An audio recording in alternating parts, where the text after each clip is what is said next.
Hey everybody, Trisha Turpinoff here with Liz Kettle. I'm so excited because Earth Day is coming up. Hey, Miss Liz. And Liz is one of the founders of Textiles West. And so, Liz, tell us a little bit about, well, first of all, I've got a couple, they're kind of rudimentary questions, but tell us about textiles and how Textile West fits into all of this. All right, so, we don't think about textiles. Mm-mm. Textiles are fabrics, any fabric. So whether it's knit, woven, plastic, leather, it's a fabric. And so we call it textile just to mash them all together so people will Gotcha. kind of understand exactly how big it encompasses. And we don't think about textiles. From the moment we're born till the moment we die, we are completely surrounded by textiles. Yes. Wherever you are sitting or walking or in your car or in a store, there's fabric everywhere, and we don't think about it. We don't think about how it's made, and we don't think about where it comes from, what it's made of. No. So at Textiles West, our mission is, we have a kind of a three-pronged mission. One is to keep educating about textile techniques and skills, because they are basic life skills, as we have found out with all these mask making projects.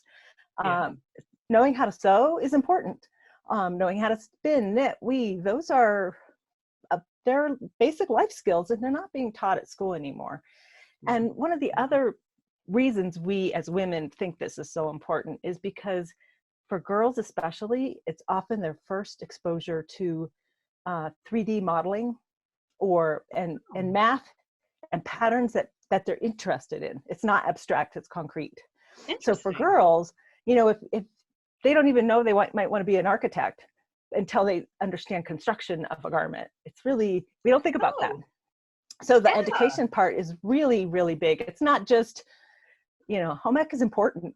And it's not just, for fun. It's really, it's skills. And then second is bringing community together, because the textiles and sewing and weaving, it's always been done in community in our small groups and big groups. We have what do you call them? Quilt bees. Right, quilting bees. Used to be in a quilt bee. I should remember the name. But so women getting together to support each other, and there's also a lot of activism that has been done through textiles, kind of subversive activism by women. So bringing community together, and then the sustainability component, which is another thing that people don't think about. We've become a very, very disposable society around our textiles. That's true. That is really true. Well, and explain more about sustainability. Like from a definition point, I understand it, but from a textile point, tell me more. Oh gosh, how long did we get to talk? Have the day? So part of the problem is people don't understand the processes, which is why we think education is so important.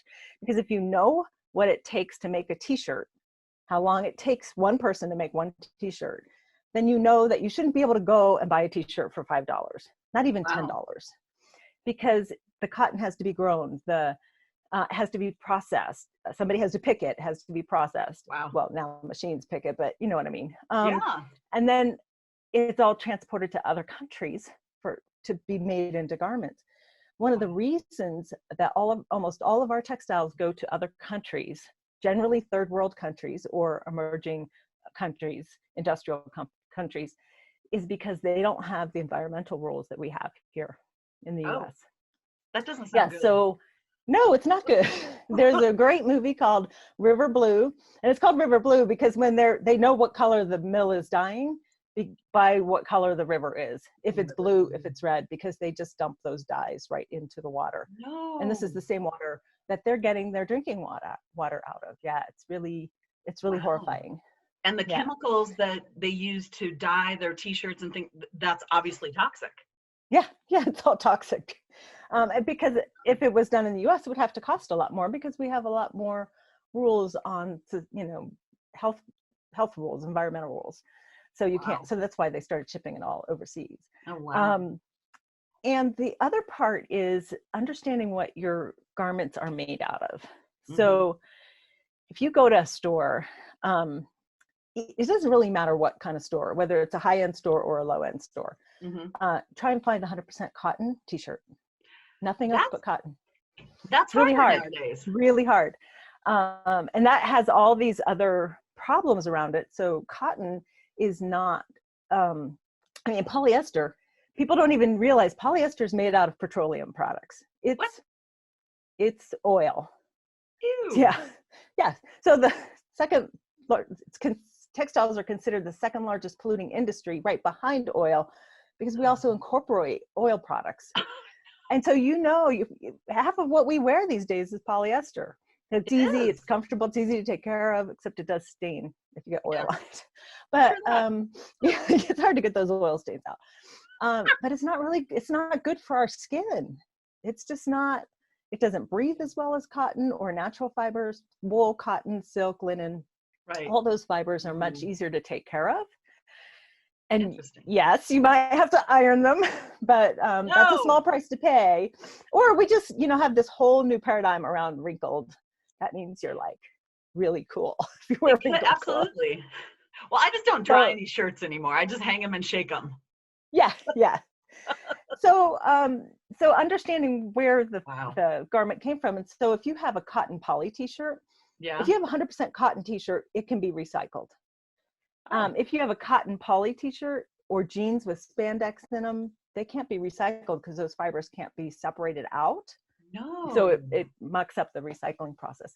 There's actually not any pure textile recycling in the US. So do you Wow. know when you send stop me if am on my soapbox. So if you take clothes to a secondhand thrift store, Yeah.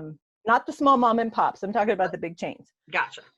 So if you take your clothes there, I don't want to name names because, they're all the same. Right. And like the charity shops. So if you do that, they will see what they can sell. And Right. if they can't sell it quickly, then it goes into these big packages, like bales, and it gets shipped overseas. What? So it gets shipped to third world countries. And I actually have a friend who was in Nairobi, I think, when one of those bales got delivered. And so they opened the bale and everybody's like ripping into it to buy all these really cheap clothes. Oh, And that no. may seem like a really good thing that we're sending our clothes to a third world country, but Right. we don't think about the unintended consequences of how it disrupts their cultural clothing, Oh, which is so yeah. important. We've lost our cultural clothing. We don't have that anymore. We don't have this, like I made this and it means all these things and I Right. stitched all these stories into it. We don't have that. There are a lot of cultures who still have that, especially in South Wow. America, Yeah. where they have one garment that it tells the story of their whole family. Wow. But when we send all these clothes to these other countries, we're kind of corrupting their own system. And then I've seen it in Indonesia where they don't value their own practices anymore. Oh. And they don't, the processes like woodblock printing and Oh, wow. the batik processes, Yeah. they have a hard time finding the younger generation to do that because the younger generation doesn't want that. They want, this kind of Americanized Wow. clothing. But it's really not helping their culture. No, It's kind I of see. diluting everything. Wow. So there's like all these unintended consequences of sending your stuff to so what we teach, and we try and do this in a fun way. We don't want to hit people over the head with like, you're bad, you're evil, you're wearing polyester. But it's more about how to take care of your clothes. Yeah. How to make your own clothes so that you can have something totally unique and individual that's perfectly you. How to mend your clothes. That's really important. We kind of got out of that. That's true. We just throw it away because it's cheaper. Oh, yeah. To throw it away. In the same with furniture. We don't think about it with furniture, but Yeah. how often, I have a chair that's perfectly good, except, the dogs and the cats and the teenage boys. It's bad. It's really bad. But it will cost me more money to recover it than I can go buy a new chair. Oh. And so that's hard. That's not okay. It's not okay. And so you go to the dump and there's furniture in there that should be fine. We always used to recover our furniture. Right. There were people in every town who did that for a living, and now it's hard to find somebody who will do it, and it's going to cost you a lot. That's true. I remember having a couch recover. That's so true. Yeah. Well, and like my grandma, I have her sewing kit, and it has, and Oh I've got yeah. another box from her that is like old fabric that I just won't throw away. It's not Oh, it's cute, precious. but Yeah. it's precious. Like I don't even know what to do with it because I'm like, oh, I don't. I'll have to go through it and we'll have to chat another time. But Oh, she, I'll help you use it I to was do gonna say, I something bet with. you have ideas. Yeah. But Yeah. I mean, she made her own clothes for many years until it Hmm. became cost prohibitive to actually do it yourself, Right. Right. which is crazy, isn't it? Yeah. It But seems I like it think should. one of the things that is a bonus on the side for sewing your own clothes, I've made a couple garments, like three, I've done 4 garments in the last year, and Cool. nobody has that same fabric and Right. dress combination, not one person, especially one I made from some vintage fabric that I had from the 70s. So Yeah, I just love it. It's really funky. Um, but that's so fun. there's not anybody in the world, and it really shows my style. I can pick Yeah. something that suits my body, and I can Hmm. make it the right size. One of the things we do in our classes at Textiles West is we help all of our clothing garment classes.